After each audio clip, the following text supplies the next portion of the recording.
राष्ट्रीय महामार्ग क्रमांक 6 वर सकाळच्या सुमारास एक धक्कादायक अपघात घडला आहे। शिवणी येथून अकोल्याकडे जाणाऱ्या एका 4 चाकी वाहनाचे नियंत्रण सुटल्याने कारने जोरदार धडक दिली आहे। ही घटना पंजाबराव देशमुख कृषी विद्यापीठ जवळ घडली असून वाहन चालक गंभीर जखमी झाला आहे। राष्ट्रीय महामार्ग क्रमांक 6 सकाळी घडलेली एक भीषण दुर्घटना। शिवणी येथून अकोल्याकडे येणाऱ्या 4 चाकी वाहनातील चालकाचे अचानक नियंत्रण सुटले आणि कार थेट रस्त्याच्या बाजूला असलेल्या कठड्यावर जाऊन धडकली। ही घटना डॉक्टर पंजाबराव देशमुख कृषी विद्यापीठाजवळ घडली। कारमधून प्रवास करणारे एकूण 3 प्रवासी होते। अपघातात कारचे मोठे नुकसान झाले असून चालक गंभीर जखमी झाला आहे। प्रसंगावधान राखून नागरिकांनी तातडीने मदतीस धाव घेतली आणि प्रवाशांना सुरक्षित बाहेर काढले। जखमींना उपचारासाठी तात्काळ रुग्णालयात दाखल करण्यात आले असून त्यांच्यावर उपचार सुरू आहे।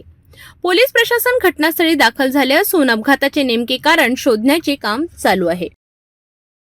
हा होता शिवणी अकोला महामार्गावरील एक भीषण अपघात। सुदैवाने प्रवासी सुखरूप वाचलेत आहे, परंतु चालक गंभीर जखमी झाला आहे।